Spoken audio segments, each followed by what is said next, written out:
बिस्मिल्लाहिर्रहमानिर्रहीम, अस्सलाम वालेकुम। मैं हूँ बीनर सलीम। नाजरीन, इसी वीकेंड के ऊपर हमने ये देखा कि एक अफसोसनाक, एक अलमनाक वाक़या पेश आता है मरी में, जहाँ पर बेसहारा, बेयारो मददगार, बेआसरा दर्जन भर अफराद अपनी गाड़ियों के अंदर कार्बन मोनोऑक्साइड की वजह से, हुकूमत की गफलत की वजह से, हुकूमत की फ़िरौनियत की वजह से अल्लाह को प्यारे हो जाते हैं। आज इतने बड़े वाक़े के बाद वफाकी काबीना का पहला इजलास होता है, लेकिन हैरानकुन बात यह है कि आज वफाकी काबीना के इस बहुत ही अलमनाक साने के बाद जो पहला इजलास हुआ, उसमें top agenda, top trend, hot cake Nawaz Sharif और शहबाज शरीफ थे। आज हमारे मोहतरम प्राइम मिनिस्टर इमरान खान साहब ने किसी तकरीब से कोई खिताब भी किया। छोटा मोटा खिताब तो इमरान खान साहब करते ही नहीं है, माशाल्लाह इतने ग्रेट स्पीकर हैं। जो इतना घंटों पर मुहित उन्होंने खिताब किया, उसमें इशारतन भी the prime minister of Islamic Republic of Pakistan की ज़बान से अफसोस, किसी किस्म का पछतावा नहीं निकला। एटलीस्ट अफसोस भी नहीं निकला उन फैमिलीज के लिए जिन्होंने अपने प्यारे खोए। एनीवेज जी, कैबिनेट मीटिंग की तरफ दोबारा आते हैं। कैबिनेट मीटिंग की अगर मैं बात करूं तो 3.5 साल हुकूमत करने के बावजूद अगर पाकिस्तान तहरीक इंसाफ की हुकूमत को नवाज शरीफ और शहबाज शरीफ पर ही बात करनी पड़ रही है, तो इसमें सियासत को समझने वाले और देखने वालों के लिए बहुत सी निशानियां हैं। बात यहीं पर ख़त्म नहीं होती। उसके बाद हम देखते हैं कि फवाद चौधरी साहब सामने आते हैं, ब्रीफिंग देते हैं, जो कि एक नॉर्मल प्रैक्टिस है। ऑफकोर्स जब भी वफाकी काबीना का इजलास होता है और उसमें जो भी अहम फैसले होते हैं उससे आवाम को आगाह किया जाता है, ब्रीफिंग दी जाती है। और जब प्रेस ब्रीफिंग दी गई तो फवाद चौधरी साहब ने आकर उसमें बहुत बड़े बड़े ऐलानात किए। उन्होंने हमें यह बताया, आवाम को बताया कि किस तरह नवाज शरीफ ड्रामा रचाकर बाहर गए। फवाद चौधरी साहब ने, जो कि हुकूमत के तर्जुमान हैं, उन्होंने अवाम को इस कैबिनेट मीटिंग के बाद की होने वाली प्रेस ब्रीफिंग में बताया कि क्योंकि शहबाज शरीफ नवाज शरीफ के शख्सी जामिन हैं, लिहाजा वो शहबाज शरीफ के खिलाफ बतौर हुकूमत लाहौर हाई कोर्ट जा रहे हैं। फवाद चौधरी साहब ने हमें यह भी बताया कि किस तरह नवाज शरीफ ड्रामा रचाकर, फ्रॉड करके मुल्क से बाहर गए हैं। ये स्टेटमेंट्स किसी जलसे में नहीं की गई। ये स्टेटमेंट्स फवाद चौधरी ने किसी टॉक शो में भी नहीं दी। ये स्टेटमेंट उन्होंने किसी निजी महफिल में भी नहीं दी। Fawad Chaudhry being Fawad Chaudhry being the representative and the spokesperson of Pakistan Tehreek Insaf, the government, उन्होंने ये स्टेटमेंट हाईएस्ट फोरम यानी कैबिनेट मीटिंग के बाद ऑफिशियली मीडिया को सवाल जवाब के दौरान गुफ्तगू करते हुए दी। आज हम हुकूमत से बिल्कुल पूछेंगे कि अगर नवाज शरीफ ड्रामा करके, फ्रॉड करके मुल्क से बाहर गए हैं, लंदन गए हैं, तो फिर हुकूमत के खिलाफ, पंजाब हुकूमत के खिलाफ, इमरान खान साहब मोहतरम प्राइम मिनिस्टर के दोस्त डॉक्टर फैसल के खिलाफ कार्रवाई कब होगी? ऑफ कोर्स हम ऑपोजिशन से, पीएमएलएन से तो सवाल पूछेंगे ही पूछेंगे कि क्या नवाज शरीफ साहब को वापस नहीं आना चाहिए। And of course Pakistan peoples Party से भी हम इस हवाले से बिल्कुल बात करेंगे। आज के पैनलिस्ट आपके सामने रख देती हूँ। मोहम्मद जुबैर साहब हैं, साबिक गवर्नर हैं, पीएमएलएन के फ्रंट लाइनर्स हैं, presently currently one of the highest portfolio represent करते हैं, स्पोक्स पर्सन है ऑफिशियली नवाज शरीफ साहब और मरियम नवाज साहिबा के। अस्सलाम वालेकुम, बहुत बहुत शुक्रिया जुबैर साहब। थोड़ी देर में हमें फारूक हबीब साहब भी ज्वाइन करेंगे, जो कि वजीर मुमलिकत हैं इत्तलात और नशरियात के, और पाकिस्तान पीपल्स पार्टी से नैयद बुखारी साहब, जो कि सेक्रेटरी जनरल है पाकिस्तान पीपल्स पार्टी के, वो भी हमें वक्तन फवक्तन ज्वाइन करेंगे। As we speak of now, इस टाइम पर नेशनल असेंबली का सेशन चल रहा है। जैसे ही ये गेस्ट हमारे साथ बनेंगे हम आपको इनसे रूबरू कराएंगे। लेकिन फर्स्ट थिंग फर्स्ट, जुबैर साहब बहुत शुक्रिया आपके वक्त के लिए। बहुत देर बाद वक्त देते हैं, लेकिन बड़ी मेहरबानी। मेरी एक कोशिश होगी और ख्वाहिश होगी सीधी बात के व्यूअर्स की कि हम आपको मोर ऑफन देखा करें। एनीवेज जुबैर साहब, बात तो बिल्कुल ठीक है, मतलब आपको सियासत तो हम सिखा नहीं सकते, आपको तो बहुत पुराने आप सियासतदान हैं, सियासत आप समझते हैं। असूली तौर पर, सियासी तौर पर, इखलाकी तौर पर ये क्या बनता नहीं है कि नवाज शरीफ साहब वापस आ जाएं? क्योंकि अगर नवाज शरीफ के शख्सी जामिन शहबाज शरीफ हैं और उनके खिलाफ अगर हुकूमत कार्रवाई करने जा रही है तो ऑफकोर्स नवाज शरीफ को वापस आना चाहिए, क्योंकि बज़ाहिर तौर पर नवाज शरीफ ठीक लगते हैं। बज़ाहिर तौर पर नवाज शरीफ इस्लामाबाद, लंदन में बैठ करके वो तमाम फैसले कर रहे हैं जो कि पार्टी के ताहयात कायद और पार्टी के लीडर्स करते हैं।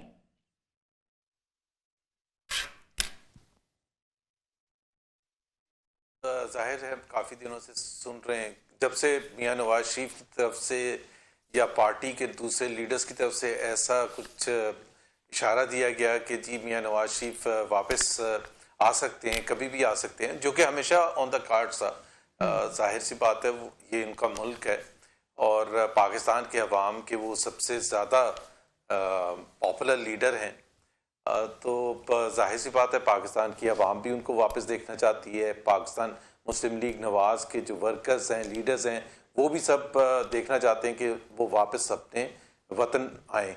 और ये कोई पहली बार नहीं है। उससे पहले भी आपको पता है 2018 में जब वो लंदन में थे और मुश्किल तरीन हालात थे उनके वाइफ के हवाले से, वो जिस तरह से जिस किस्म की कंडीशन में, फिर भी वो छोड़ के वापस आए थे और अपनी बेटी के साथ वापस आए थे और सीधा जेल जाने के लिए आए थे।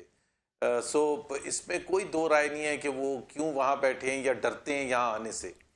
अब जाहिर सी बात है वो क्यों नहीं आ रहे हैं, उसकी कुछ वजूहत हैं।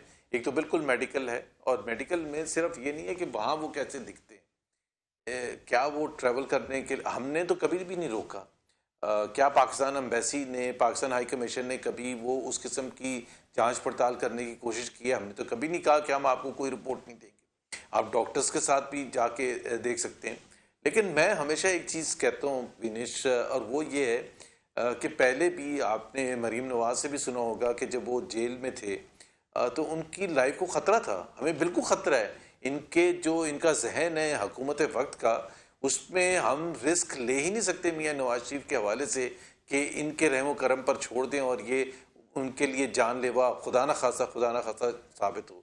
दूसरी बात ये है कि मैं तो हमेशा एक चीज़ बिल्कुल खुल के कहता हूँ कि इंसाफ के तकाज़े उनके साथ जिस तरह से इंसाफ की धज्जियाँ उड़ाई गई थी, 2017 के पनामा का केस था वो, और उसके बाद जिस तरह से व्हाट्सएप के ज़रिए JIT बनी और फिर ज़बरदस्ती डायरेक्शन दे के, जो कि कानून में नहीं है, जो पाकिस्तान की तारीख में नहीं हुआ, कि सुप्रीम कोर्ट ने कहा हो नैब को कि जी 3 रेफरेंसेस फाइल करें और उस पर मॉनिटरिंग जज वो लगाया जिनने उस फैसले में शामिल थे डिस्क्वालिफिकेशन के।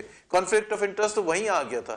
फिर ये भी कहा गया कि जी इतने अरसे में फैसला भी होना है ताकि 2018 का इलेक्शन जब हो तो कन्विक्शन हो चुकी होनी चाहिए। और फिर जज अरशद मलिक का आपको पता है वो सारे दूसरे वाकयात जो हैं, तो एक शख्स के साथ इतनी नाइंसाफी हुई हो और उसको जब तक इंसाफ ही ना मिला हो तो हम इतनी आसानी से तो नहीं उनकी गर्दन इनके सामने हाजिर कर देंगे। मियाँ नवाज शरीफ जाहिर सी बात है बेकसूर हैं, उन्होंने कोई करप्शन, आज तक कोई केस ही नहीं करप्शन का हुआ। मतलब सबसे इंटरेस्टिंग बात यह है कि 3 दफा एक प्राइम मिनिस्टर रहा, 2 दफा चीफ मिनिस्टर है। एक वाकया ऐसा नहीं बताया कि जी यहाँ किकबैक इन्होंने लिया, यहाँ इन्होंने कमीशन लिया, यहाँ ये मनी लॉन्ड्रिंग की, ये उन्होंने टैक्स एविजन की। कोई एक केस नहीं है, कोई एक केस नहीं कि जी बेटे से एक में डिस्क्वालीफाई इसलिए किया गया कि जी बेटे से तनख्वाह जो नहीं ली थी उसको रिवील क्यों नहीं किया, जो कि रिवील करने की कोई वापस आ रहे हैं, वापस आ रहे हैं, कब आ रहे हैं? अनकरीब, क्योंकि ये देखिए 2022 जनवरी है। मैं अनकरीब बात कर रही हूँ, मैं आपसे ये नहीं पूछ रही इस महीने आ रहे हैं, अगले हफ्ते आ रहे हैं कि नहीं आ रहे, इसका जरा जवाब दे दीजिए ताकि फिर मैं आगे बढ़ूं। और बहुत से सवाल आते हैं आपसे करने के लिए। जाहिर सी बात है 100% आएंगे। ओके, 100% आएंगे। एक बात आपने ठीक की, आपसे इत्तेफाक करती हूँ इस बात से कि जब से नवाज शरीफ साहब ने खुद ऐलान किया है ना कि भाई बहुत जल्द कारकुनों से कि जी आपसे मुलाकात होगी, तब से ऑफ कोर्स हुकूमत जो है वो एक पैनिक मोड में नजर आ रही है। इसके ऊपर हमने शो भी किया एक्सटेंसिवली, ऑन रिकॉर्ड है जो सीधी बात का मौकफ रहा है। लेकिन सर खबरें देने वाले तो खबरें ये भी देते हैं कि नवाज शरीफ साहब की कुछ मुलाकातें हो रही हैं, कुछ ऐसे लोगों से भी मुलाकातें हो रही हैं जो कि गैर सियासी हैं। यहाँ तक कि खबरें देने वाले तो जो इसहाक डार साहब का जो नोटिफिकेशन है जो उनकी बहाली का है एज ए सेनेटर, उसको भी इस चीज़ से नत्थी कर रहे हैं कि भाई देखें किस तरह नून लीग के लोग जेलों से बाहर निकल रहे हैं, किस तरह से उनको बहाल किया जा रहा है। क्योंकि आप ऑफिशियली स्पोक्स पर्सन हैं, so allow me to ask this and I would really appreciate कि अगर आप सीधी बात जोन में इसका सीधा जवाब दें कि क्या आपकी ऐसी कोई गैर सियासी लोगों से लंदन में मुलाकातें या राबते हो रहे हैं जिससे डील का तासुर जाए या ये बात जाए कि भी आगे आने वाली गवर्नमेंट में आप लोग स्टेक होल्डर्स होंगे? देखिए PMLN तो हमेशा स्टेक होल्डर होगा, it's the largest political party in the country, तो वो क्यों नहीं स्टेक होल्डर होगा? और उसके लिए हमें कोई डील करने की जरूरत नहीं है। अगर डील करनी होती तो हम 2016, 2017, 2018 में डील करने के बहुत से मौके मिले थे। पाकिस्तान में सबसे लार्जेस्ट पॉलिटिकल पार्टी, सबसे पॉपुलर लीडर को इस वक्त इतनी तमाम कुर्बानियां देने के बाद, अपने बेटी की, अपने भाई की, अपने पार्टी लीडरशिप की, सबकी कुर्बानियां देने के बाद इस वक्त तो मुज़क्कर खेज बात है कि जी वो डील कर लें। किस चीज़ की डील कर लें? हम सिर्फ एक चीज़ डिमांड करते हैं और वो बड़ी फेयर डिमांड है, पाकिस्तान के आइन के मुताबिक डिमांड है कि पाकिस्तान में फ्री एंड फेयर इलेक्शन होने चाहिए, पाकिस्तान में इवन प्लेइंग फील्ड मिलनी चाहिए। इमरान खान की जो सीढ़ी लगाई गई थी 2011 अक्टूबर 30 को, उसको अब हटा देना चाहिए, खींच देना चाहिए। Let him battle directly with us, compete directly with us, वो करें।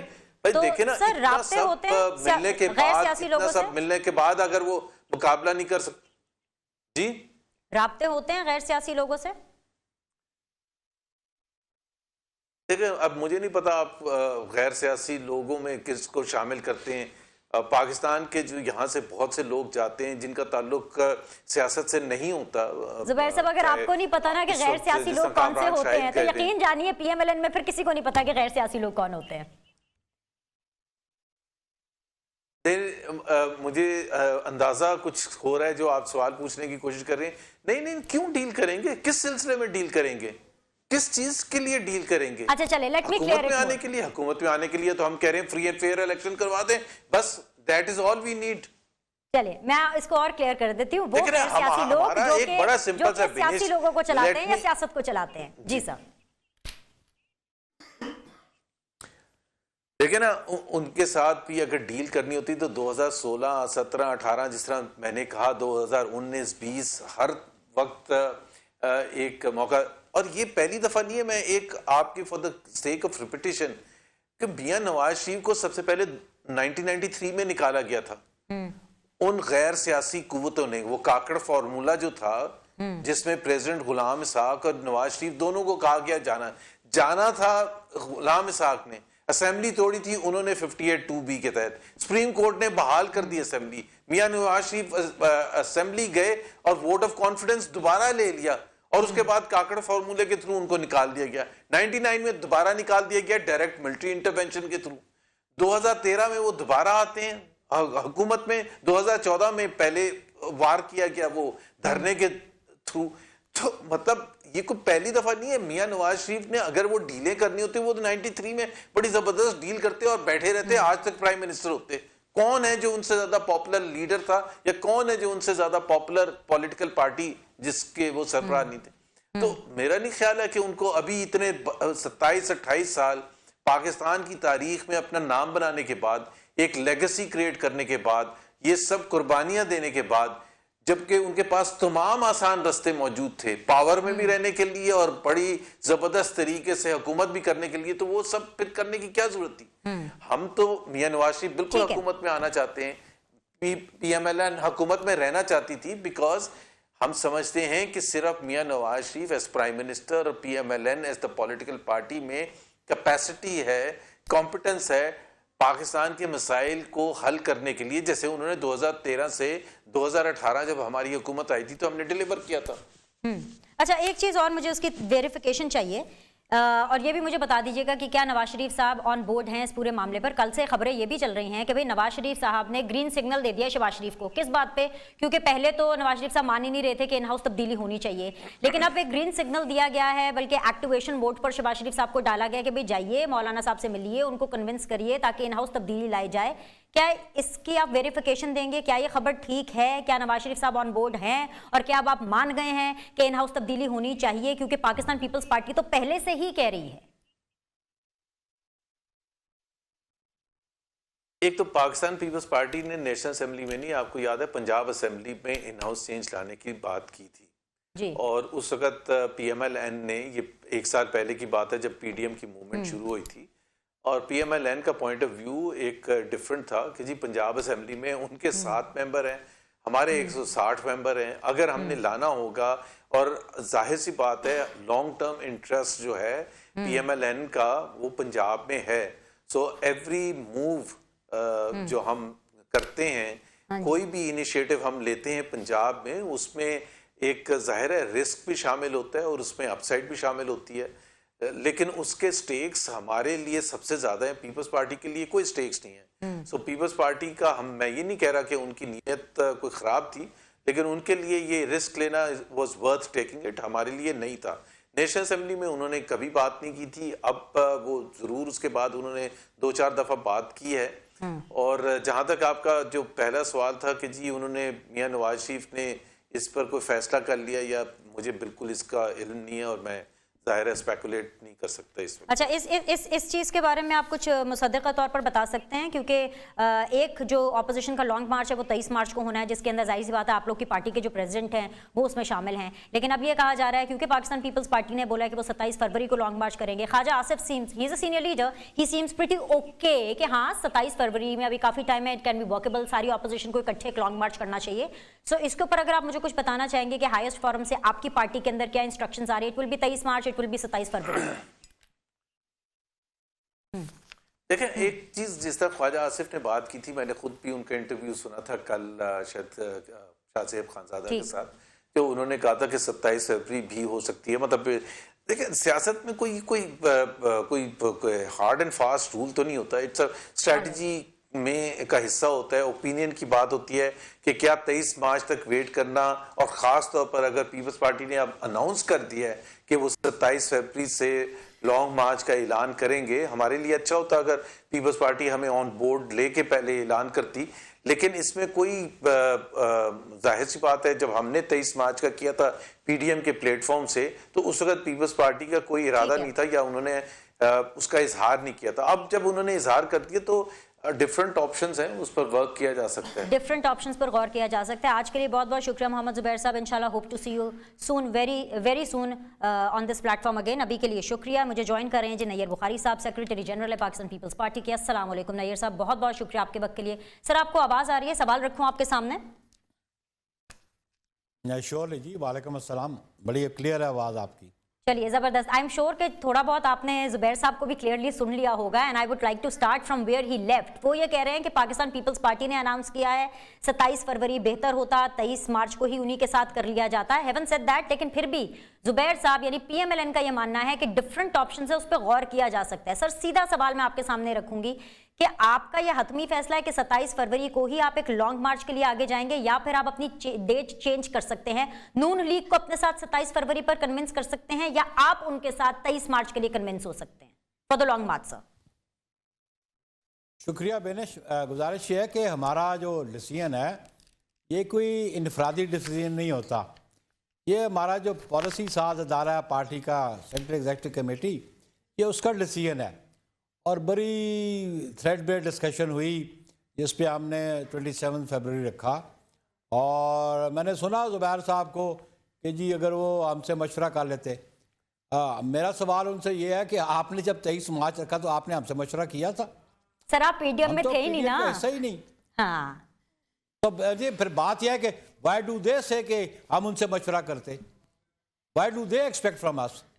कि अब बात यह है कि क्योंकि अब हम नहीं चाहते कोई इस किस्म की रिफ्ट इस स्टेज पे, या डिफरेंसेस हम क्रिएट और करना शुरू कर दें, क्रिएट कर दें।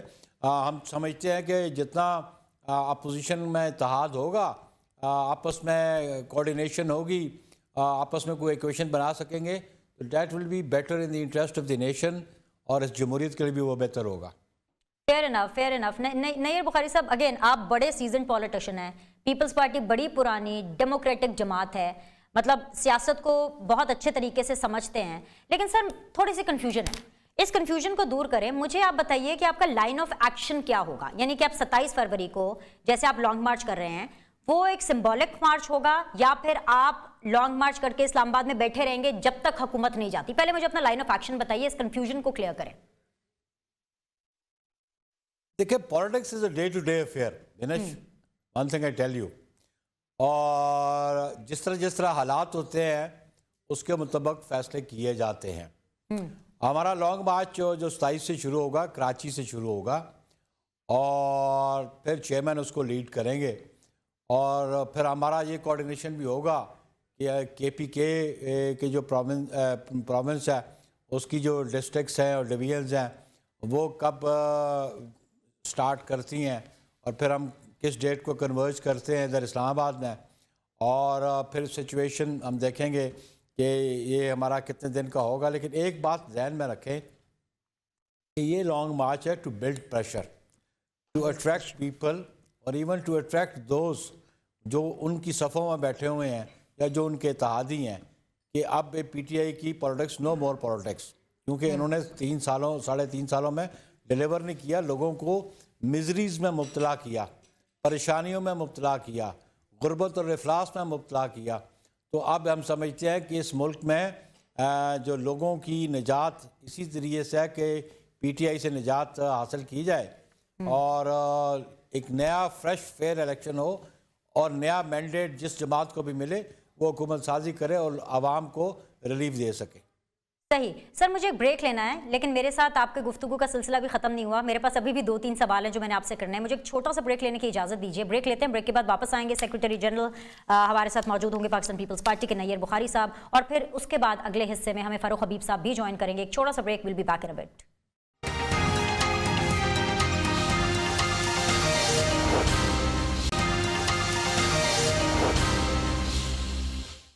ब्रेक के बाद जी आप लोग को खुशामदीद कहते हैं। Still very much in conversation with Nayyar Bukhari, secretary general है पाकिस्तान पीपल्स पार्टी के, और उसके बाद फिर हम ऑब्वियसली हुकूमत का भी मौक़िफ़ जानेंगे और हमारे साथ होंगे जी वज़ीर मुमलिकत इत्तलात और नशरियात फारूक हबीब साहब। जी नैयर बुखारी साहब, जहाँ से सिलसिला छोड़ा था वहीं से उसको दोबारा जोड़ता। आपने 2 बड़े वैलिड और बड़े कन्विंसिंग पॉइंट्स उठाए।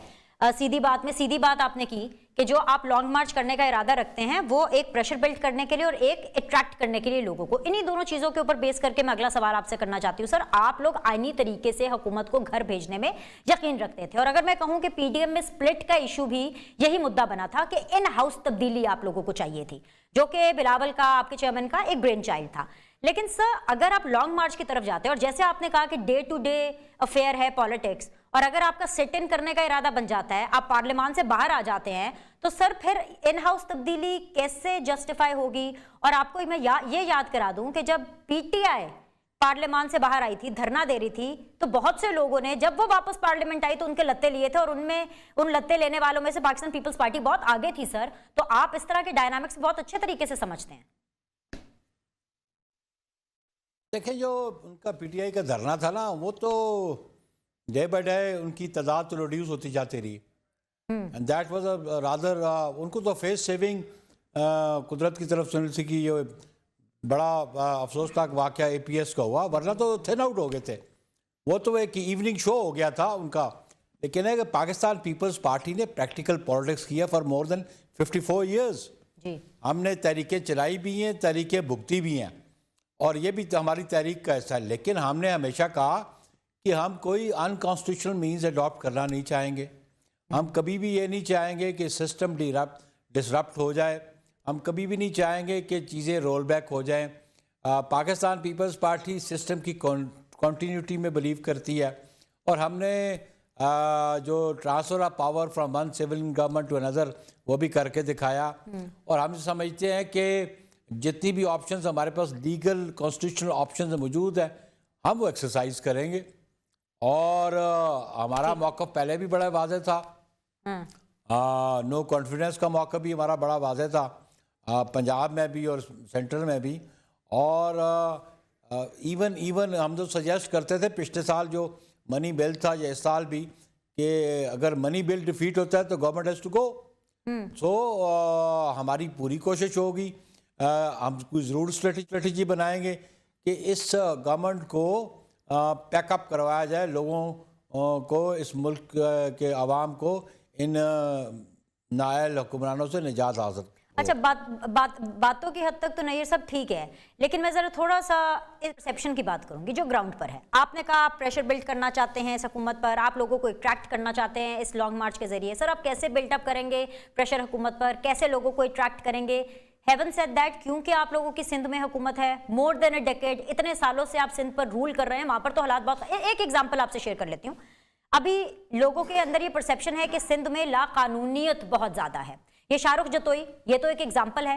कहा जा रहा है कि ऐसे और भी बहुत से क्रिमिनल्स हैं जो कि जेल में नहीं रहते, हॉस्पिटल्स के पूरे फ्लोर्स हैं उस पर रहते हैं, और सिंध हुकूमत जो है वो उसकी सरपरस्ती कर रही है। अगर इस तरह की एग्जांपल्स होंगी, आप कैसे लोगों को अट्रैक्ट करेंगे, कैसे उनको कन्विंस करेंगे कि भाई आप बेहतर ऑप्शन है PTI से?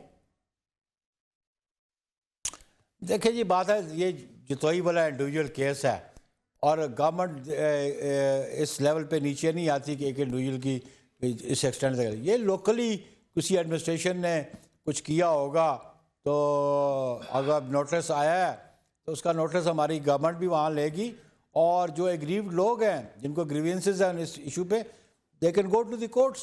तो हमें तो कोई इतराज़ नहीं है, लेकिन हम तो रूल ऑफ लॉ में बिलीव करते हैं। डू यू थिंक कि जी कैबिनेट या chief minister would have gone to this extend कि एक जतोई के लिए हम एक सिस्टम में खराबी पैदा करें? ये इंडिविजुअल केसेस होते रहते हैं। आया पाकिस्तान में करप्शन नहीं है? किस इंतहा की करप्शन है? जुडिशरी, लोअर जुडिशरी में करप्शन नहीं है? रेवेन्यू डिपार्टमेंट में करप्शन नहीं है? उसका कौन जिम्मेदार है? जो जिम्मेदार हैं उनको उनके हेड्स को रोल करना चाहिए। अगर जिसने ये जतोई वाला इशू पे कोई लेटिट्यूड दिया है तो he should be held responsible for that. That's not the issue. बात यह है कि हमारी गवर्नमेंट जो है governance much better than other provinces. अगर बुरी ना होती तो अच्छी ना होती तो इनसे पीटीआई से, तो पीटीआई का जो हाल लोकल बॉडीज इलेक्शन में हुआ वो कौम के सामने है। और हमने गवर्नमेंट जब की तो हमारा भी रिकॉर्ड ये है कि हमारी सीट्स में इजाफा हुआ। तो हम समझते हैं कि इनकी गवर्नेंस की वजह से हर गरीब आदमी बिलबिला उठा है, बेरोज़गारी बढ़ गई है, महंगाई इंतहा को पहुंच चुकी है। आज फार्मर अगले ये आपको मैं बताऊं कि इन्होंने फोर्स ही नहीं किया कि जब नई क्रॉप गंदम की आएगी तो कितनी कमी महसूस होगी आपको गंदम की प्रोडक्शन में। खाद तो ये फराम कर नहीं सके। जो बोरी 4,500 रुपये 4,000 रुपये में मिलती थी वो अभी 9 साढ़े 9 हज़ार रुपये में मिलती थी। यूरिया अवेलेबल नहीं है तो हमारी प्रोडक्शन में इजाफा कैसे होगा? देखो हमारा एग्रो बेस्ड इकॉनमी है, हमारी एग्रीकल्चर हमारी इकॉनमी की रीढ़ की हड्डी है। अगर उसमें हमारी प्रोडक्शन नहीं बढ़ेगी तो उसका जो जीडीपी में इजाफा नहीं होगा तो सर्विसेज की जीडीपी जो है उससे तो कॉमन आदमी को फ़ायदा नहीं मिलेगा। और जब तक आपके रुपये की वैल्यू जो है वो स्ट्रेंथन नहीं होगी तब तक महंगाई कम नहीं होगी। और वो दिन ब दिन रुपए की वैल्यू गिरती जा रही है। एक आखिरी सवाल, वो भी सिर्फ इसलिए क्योंकि जरदारी साहब के मुंह से इंशाल्लाह बेहतर होगा सुना इस सवाल के जवाब पे, जब उनसे इन हाउस तब्दीली के बारे में पूछा गया और उन्होंने ये भी कहा कि भाई पीडीएम में पाकिस्तान पीपल्स पार्टी की वापसी नहीं होगी। सर तो ये बस छोटा सा सवाल ऐसे दिल कर रहा है कि ज़रा मैं पूछ लूँ, क्योंकि जरदारी साहब से आज हम नहीं पूछ सके, वो इस्लामाबाद में थे। सर पीडीएम में शामिल नहीं होना, डोंट माइंड नैयर साहब सेइंग दिस, लग रहा है कि पाकिस्तान पीपल्स पार्टी का ये ईगो इशू बन गया है कि भाई हमें क्यों निकाला तो अब हम जाओ भाई वापस नहीं आते। लेकिन सर जितनी मैच्योर आपकी जमात है, जितनी मैच्योर आप लोग की पॉलिटिक्स है, बहैसियत एक पॉलिटिशियन नैयर बुखारी साहब, not as a secretary general of a party, बहैसियत एक पॉलिटिशियन, क्या आपको ये समझ में आ रहा है कि आप लोगों की टूट फूट की वजह से हुकूमत को कितना फायदा हो रहा है? हुकूमत का एक इत्तेहादी तक उनको छोड़ के नहीं गया, लेकिन आपकी जो पूरी ऑपोजिशन है, पीपल्स पार्टी, पीएमएलएन, मौलाना साहब, अलग अलग सफों पे अलग अलग धड़ों में बटे हुए हैं। Does this really suit the entire situation if you all are planning to send Imran Khan back home? देखिए जी, बात यह है कि it's a god case now, जब लास्ट मार्च से हमारे डिफरेंसेस हुए और वो भी डिफरेंसेस किसकी वजह से हुए अब I don't want to mention right now, लेकिन हम ये समझते हैं कि जो हमने चार्टर हमने पीडीएम की बुनियाद रखने पे साइन किया था, पीपल्स पार्टी उस पर कारबंद है। अगर जमातें जिन्होंने एक ऐसा एटीट्यूड अडॉप्ट किया जिसकी वजह से डिफरेंस ऑफ ओपिनियन अराइज हो गए और पीडीएम में खलीज आ गई, अगर वो चार्टर पे काम करना चाहते हैं दे आर वेलकम। हम तो उस चार्टर पे काम कर रहे हैं, उसी चार्टर की बुनियाद पे हम तो लॉन्ग मार्च भी कर रहे हैं। बहुत बहुत शुक्रिया। एक छोटा सा वक्फा लेना नैयर बुखारी साहब अभी के लिए, और सेक्रेटरी जनरल थे पाकिस्तान पीपल्स पार्टी के हमारे साथ। एक छोटा सा वक्फा लेते हैं, वक्फे के बाद पाकिस्तान तहरीक इंसाफ से हमें फ़ारूक हबीब साहब ज्वाइन करेंगे, वज़ीर मुमलिकत हैं इत्तलात व नशरियात, उनसे हम एक राउंड ऑफ डिस्कशन करेंगे। विल बी बैक शॉर्टली, हमारे साथ रहिएगा।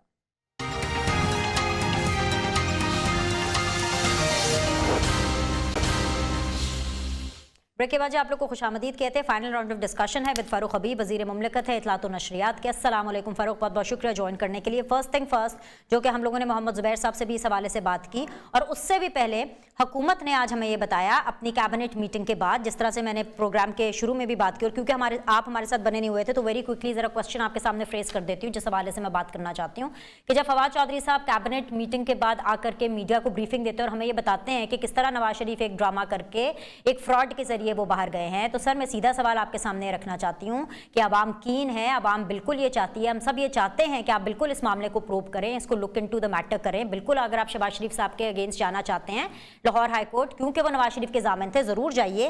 लेकिन सर पंजाब हुकूमत और डॉक्टर फैसल के खिलाफ आप कब कार्रवाई कर रहे हैं? क्योंकि डॉक्टर्स पंजाब हुकूमत के थे, रिपोर्ट पंजाब हुकूमत ने दी। डॉक्टर फैसल साहब जो कि इमरान खान साहब के प्राइम मिनिस्टर पाकिस्तान के दोस्त भी हैं, उनको काफी उनके ऊपर ट्रस्ट भी है, उन्होंने अलग से लेबोरेटरी से जाकर के पूरे टेस्ट कराए थे। और अगर आप ये कह रहे हैं, जो कि आप ठीक कह रहे होंगे, मैं ये नहीं कह रही कि हुकूमत गलत कह रही है, कि नवाज शरीफ एक ड्रामा करके मुल्क से बाहर गए, लेकिन इस ड्रामे के किरदार जो कैरेक्टर्स थे वो हुकूमत थी, तो उनके खिलाफ कार्रवाई सर कब होगी, ये जरूर बताइएगा।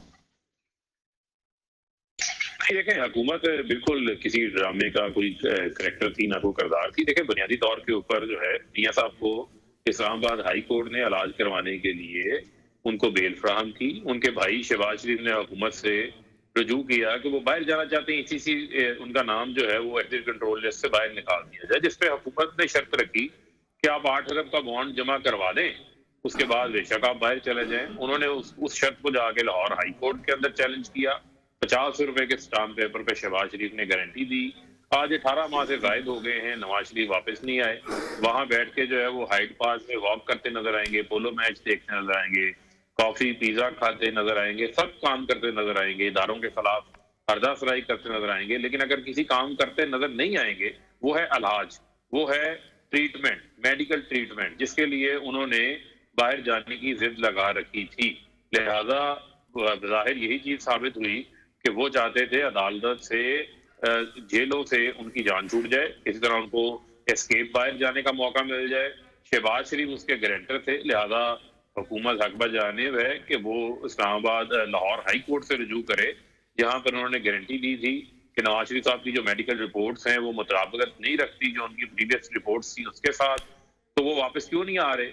लिहाजा गारंटर को जो है वो पूछा जाए, और गारंटर जो जामिन है अगर वो नहीं आते तो फिर जामिन के खिलाफ कार्रवाई होनी चाहिए। हम तो अपना कानूनी राइट है उसको एक्सरसाइज करना चाहते हैं। बिल्कुल करना चाहिए, जामिन के खिलाफ कार्रवाई होनी चाहिए, लेकिन क्या उन लोगों के खिलाफ कार्रवाई नहीं होनी चाहिए जो कि इस ड्रामे का हिस्सा थे, बकौल आपके, बकौल फवाद चौधरी साहब के, जिन्होंने रिपोर्ट बनाई? क्योंकि अगर ड्रामा था तो इसका मतलब है रिपोर्ट झूठी होगी। इसका मतलब है कि जो आंसू बहाए गए कैबिनेट मीटिंग में शीरी मजारी साहिबा की तरफ से, वो भी उस ड्रामे का हिस्सा होंगे।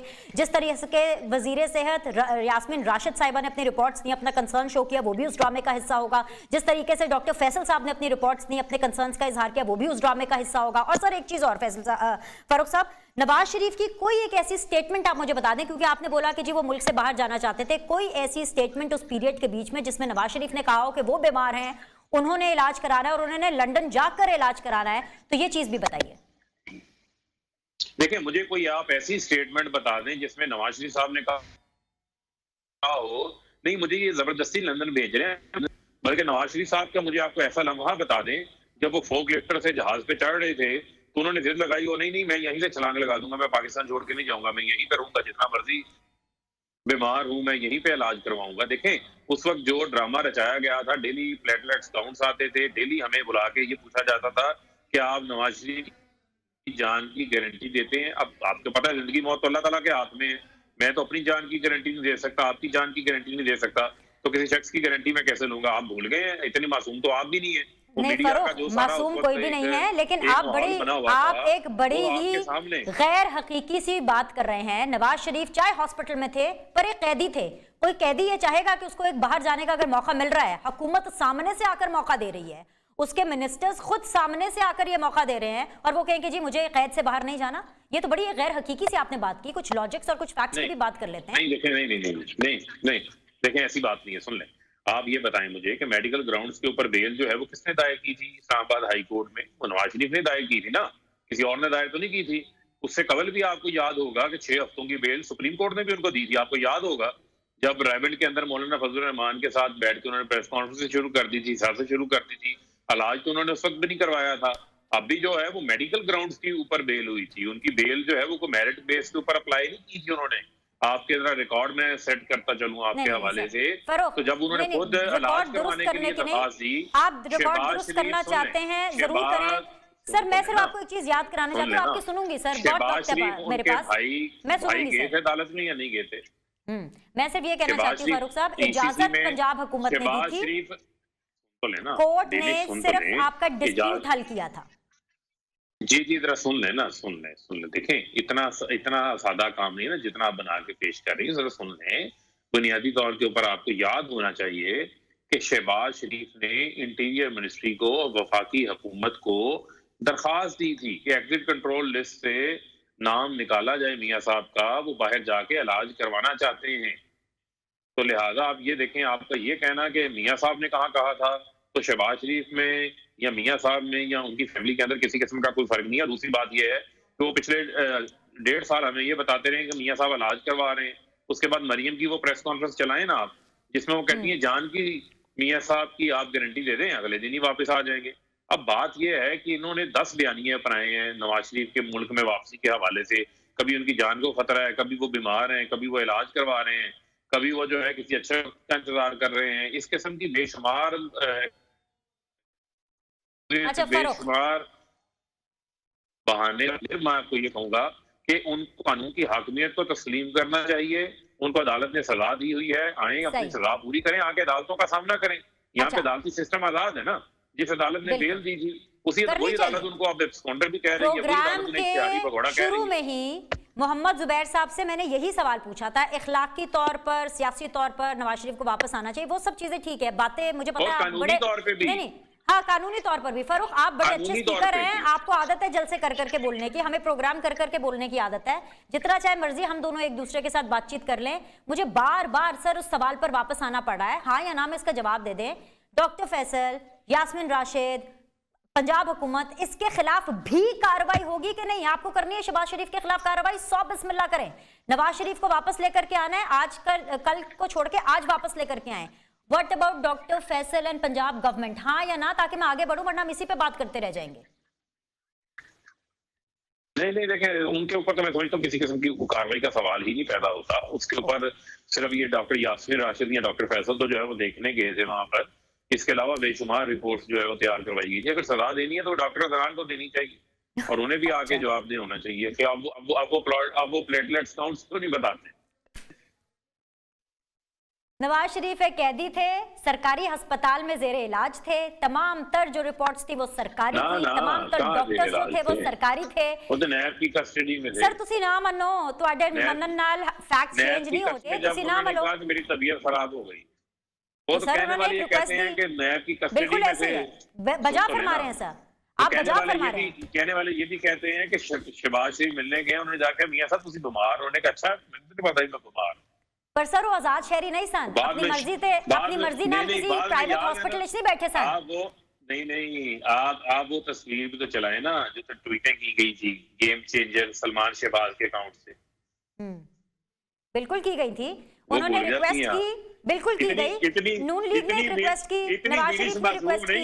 नहीं सर, आप मैं मान रही हूँ, बिल्कुल की गई। उन्होंने एक रिक्वेस्ट की, आपने उनकी रिक्वेस्ट को माना। कोर्ट ने बीच में आके आपके डिस्प्यूट को सॉल्व किया कि किस गारंटी के ऊपर गया। एक बेटा सर अगर अपने बाप को क्रेडिट देता है कि वो इमरान खान के शिकंजे से नवाज शरीफ को निकाल के लंदन ले आए हैं, तो एक बेटा अपने बाप को क्रेडिट भी ना दे सर। नहीं देखें बेनिस ऐसी बात नहीं है। देखें ये तो अब आप देखें बुनियादी तौर के ऊपर इमरान खान के शिकंजे की बात नहीं है। उनको नैब की अदालत ने सजा दी हुई है, वो अपने 4 फ्लैट्स की रसीदें देने में नाकाम हुए, उस बुनियाद के ऊपर सजा उनको हुई है। उसके खिलाफ उन्होंने अपीलें दायर की, अपीलें भी अब उनकी खारिज हो चुकी हैं इस्लामाबाद हाई कोर्ट से भी, और सुप्रीम कोर्ट में वो अपील के लिए गए नहीं। तो लिहाजा मैं सिर्फ आपको ये कहूंगा कि अब उनको जब आएंगे तो अपील बहाल हो जाएंगी, मामला चलेंगे। अब उनको आना चाहिए, जी बिल्कुल आना चाहिए, बिल्कुल आना चाहिए। देखें अभी मैं तो अभी करंट स्टेटस की बात कर रहा हूँ कि अभी नवाज शरीफ जो है वो सजा याफ्ता हैं और उन्होंने अपील भी दायर नहीं की, उनका टाइम बार हो चुका है।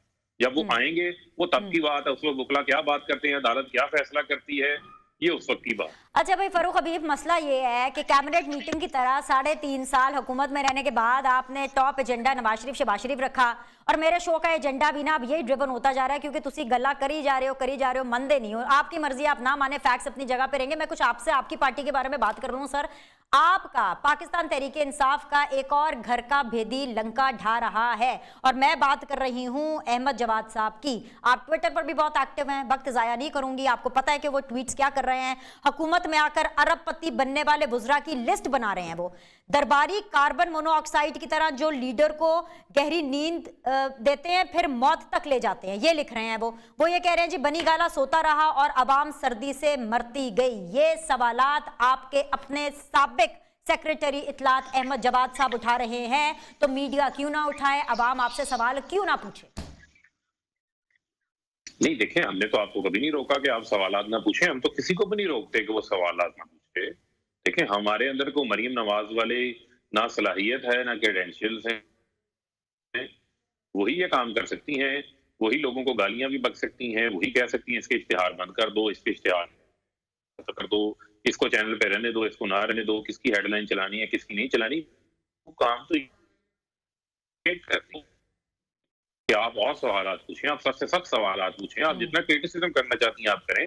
हम खुले दिल के साथ आपके क्रिटिसिज्म को भी सुनेंगे, उसके ऊपर जो अपना मौकफ होगा, जो अपनी राय होगी वो भी देंगी।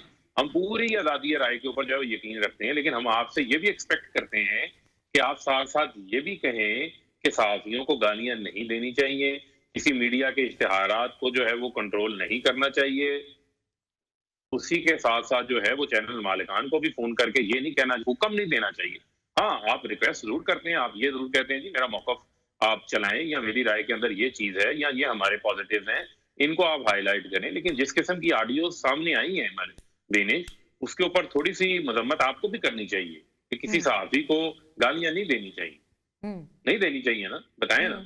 बिल्कुल बिल्कुल नहीं देनी चाहिए। इसके ऊपर तो हम शोज कर चुके हैं। फरूक, आप हर शो पे तो आप आते नहीं हैं। आप हर शो पर आए, तो आपसे मुलाकात, आप हर शो पर आए तो आपको पता चले कि हम किस किस चीज को कहां कहां कंडेम कर रहे हैं। आपसे तो हम आप ही की कंडेमिनेशन की बात करेंगे ना। चले, आप कहते हैं आपकी खुशी की खातिर मैं दोबारा कंडेमिनेशन कर देती हूँ। किसी को गाली नहीं देनी चाहिए, लेकिन किसी के घर की ऑडियो भी रिकॉर्ड नहीं होनी चाहिए, किसी की प्राइवेसी ब्रीच भी नहीं होनी चाहिए।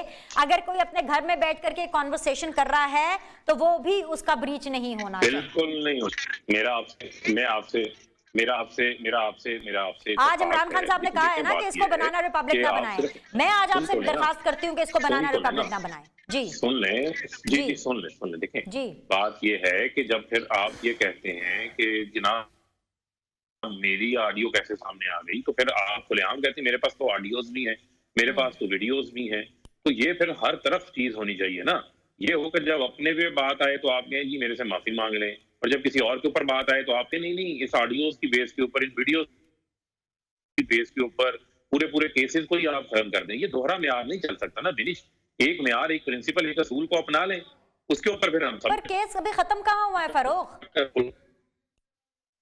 अल्लाह जन्नत नसीब करे, वो दुनिया से चले गए, मगर केस तो वहीं का वहीं है। मैं तो आपको एक बात जी, मैं नहीं, देखें, मैं तो आपको अपना मौकफ पेश कर रहा हूँ, क्योंकि जाहिर बात है आपके इल्म में है कि एक मुकदमा अदालत में लड़ा जा रहा होता है, दूसरा जो है वो अवाम की अदालत में भी होता है, मीडिया के जरिए होता है। तो जब इस किस्म की कोई चीज आती है तो आपके इल्म में होगा कि बाकायदा तौर के ऊपर विक्ट्री क्लेम करना, बाकायदा तौर के ऊपर एक नैरेटिव शेप देना।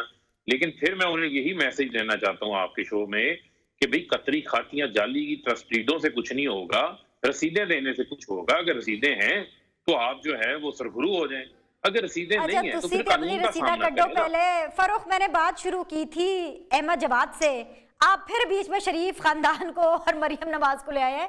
अहमद जवाद का क्या करना है आपको? मैं आपको मुमताज मुस्लिम की तरफ ले जाऊं? मैं सर आपको मुमताज मुस्लिम की तरफ ले जाऊं? मैं आप लोग को मुमताज मुस्लिम की तरफ लेके जाती हूँ, आप फिर मरियम की तरफ आ जाते हैं। नहीं, सुन लेना। देखें, मैं आपको यह कर रहा हूँ कि हमें किसी किस्म का कोई इख्तलाफ नहीं है। कोई भी अगर कोई बात करना चाहता है तो मुझे बताएं, मैं आपसे कैसे रोक सकता हूँ? वो तो उनका अपना इख्तियार है, अपनी राय है, वो अपनी राय का इजहार करें। अगर मुनासिब होगा, जब वो कोई बात करेंगे उसके ऊपर मुनासिब होगा, जिसके मुतालिक होगी, वो अपना आगे जवाब भी दे दें। अच्छा, वक्त बहुत कम है। मुझे बस एक चीज फरूक ये बता दें कि वो जो लिस्टें अहमद जवाद साहब तैयार कर रहे हैं, जिसमें वो वुज़रा है जो कि अरबपति बने हैं, खरबपति बन गए हैं, उसमें आपका नाम तो नहीं है? देखिए, मुझे नहीं पता, मेरे इल्म में तो कोई नहीं है, ना उन्होंने कोई हाथ मेरे को इल्म है। All the best. आज के लिए बहुत बहुत शुक्रिया जी। फारूक हबीब साहब ने हमें ज्वाइन किया हुआ था, वजीर मुमलिकत है इत्तलात व नशरियात। इससे पहले प्रोग्राम के पहले हिस्से में हमारे साथ मोहम्मद जुबैर थे, साबिक governor Sindh, spokesperson to Maryam Nawaz and Nawaz Sharif, और नैयर बुखारी साहब थे, secretary general Pakistan peoples Party के। तीनों मेहमानों का मैं शुक्रिया अदा करूंगी और आज के लिए आप लोगों से यही रिक्वेस्ट है कि आपके फीडबैक का इंतजार रहेगा। आप लोगों से मैं कल मुलाकात करूंगी। अपना ख्याल रखिएगा। अल्लाह हाफिज़।